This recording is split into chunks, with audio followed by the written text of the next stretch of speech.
जिज्ञासा है, आप कृपा करके उसका समाधान करें कि हम सुबह प्रभु पूजा के लिए अपने घर में लगे हुए पुष्प तोड़ते हैं और कई बार उनकी डंडी इतनी मजबूत होती है कि कैंची लेकर भी जाना पड़ता है उन्हें काटने के लिए। तो काटते हुए मन में एक पीड़ा सी होती है कि क्या हम ये सही कर रहे हैं, हम उसे कैंची से काट के प्रभु के लिए लेकर तो जा रहे हैं पर इससे उसको पीड़ा तो हो रही होगी, तो क्या ये उचित है? देखो, पूजा दो प्रकार की होती है, एक द्रव्य पूजा और एक भाव पूजा। जो पुष्प पूजा है वह द्रव्य पूजा के अंतर्गत है, भाव पूजा के अंतर्गत नहीं है। द्रव्य पूजा और भाव पूजा में एक बहुत बड़ा अंतर है। करनी तो चाहिए भाव पूजा ही,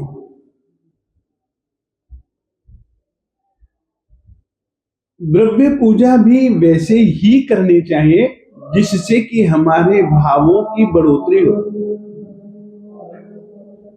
और ऐसे द्रव्य लेने चाहिए जो कि हमारे मन के भावों को बहुत अच्छे ढंग से प्रस्तुत कर सके परमात्मा के सामने। वे चीजें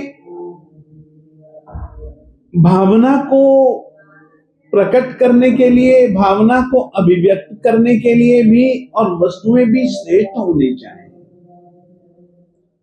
जैसे कि आपने पूछा ये फूलों का, कि फूल को कभी काटना पड़ता है। ठीक है, आपने तो ऐसे ही सवाल पूछा कि आपके दिल दिमाग में तो ऐसा कोई भाव होगा भी नहीं, परंतु मुझ जैसा आदमी यह सोच सकता है कि जिसने एकमात्र धर्म को अहिंसा प्रधान बतलाया और अहिंसा मय बतलाया, वे पुष्प पूजा या उनके बाद में होने वाले जितने भी आचार्य इत्यादि हैं, वे पुष्प पूजा का विधान क्यों करते हैं? एक तो बात यह कह देना चाहता हूं कि पुष्प एक तो परमात्मा के अतिशय स्वरूप भी है, सुर पुष्प वृष्टि। देवता लोग भी जहां कहीं पर भी परमात्मा का समवसरण होता तो देवता लोग फूलों की बरसात करते थे और वे फूल अचित्त नहीं होते थे, सचित्त होते थे। दूसरी बात, पहले इस तरीके के फूलों को काटा नहीं जाता था। जो मैंने सुना है और जो मैंने पढ़ा है, लोग केवल इतना ही करते थे, जो फूल वाले पौधे होते थे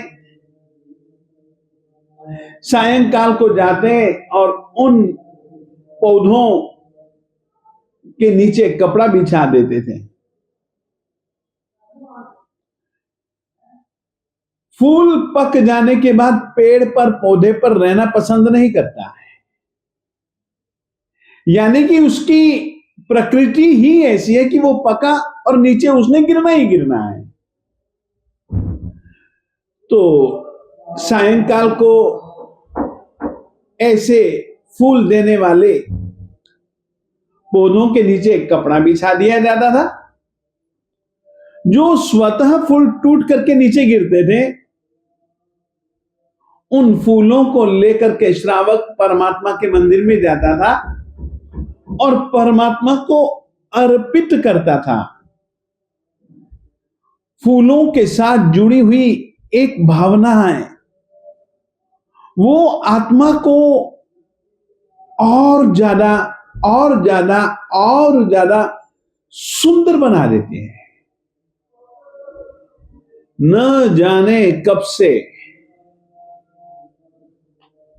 हमारी आत्मा के साथ शुरुआत से ही जो एक काम संज्ञा जुड़ी हुई है। पुष्प काम संज्ञा का प्रतीक है, और आप लोगों को कहना चाहता हूं साहित्य में, इतिहास में एक जोड़ी है, रति और काम की। तो वहां पर काम वासना के प्रतीक के रूप में फूलों का उपयोग, यहां तक कि साहित्य में पहली रात पुष्पशैया, यहां तक कि प्राचीन समय से ही फूलों का उपयोग काम संज्ञा के प्रतीक के रूप में शुरुआत से ही, जब कभी भी आज की तारीख में भी जब किसी की कभी भी शादी वादी होती है ना, चाहे आदमी जितना मर्जी पैसेदार हो, परंतु शादी के समय फूल की माला ही पहनाई जाते हैं।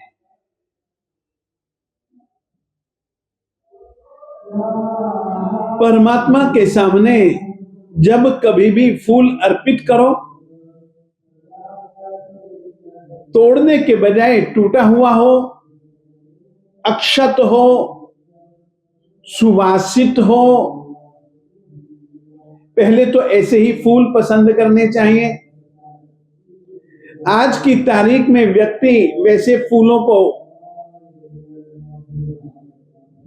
देखना, ढूंढना भूल गया, बाजार से खरीद लाता है और परमात्मा को अर्पित कर देता है। परंतु हमारे यहां यह परंपरा तो बहुत बाद में आई, देखा देखी आई। नहीं तो पहले फूलों को तोड़ा नहीं जाता था, जो टूट जाते थे उनको लाया जाता था और परमात्मा से प्रार्थना करते हुए अर्पित किया जाता था कि साहब, यह फूल मेरी काम संज्ञा का प्रतीक है, मैं आप श्री जी को यह फूल अर्पित करके प्रार्थना करता हूं कि साहब, जन्मों जन्मों से संत्रस्त हूं, अब साहब ये पुष्प अर्पित करके आपसे मैं प्रार्थना करता हूं, मुझको काम संज्ञा से छुटकारा दिलवा दो, मुझे वेद की पीड़ा से छुटकारा दिलवा दो। आप जैसे निर्वेदी बने, वैसे मैं भी निर्वेदी बनूं। आहार संज्ञा से निवृत्ति के लिए हम लोग नैवेद्य अर्पित करते हैं, जैसे वैसे ही काम संज्ञा से छुटकारे के लिए अपन लोग पुष्प अर्पित करते हैं। और पुष्प अक्षत हो, मलिन न हो, कुमलाया हुआ न हो, सुवासित हो, इस तरीके के फूल पुष्प पूजा का विधान था।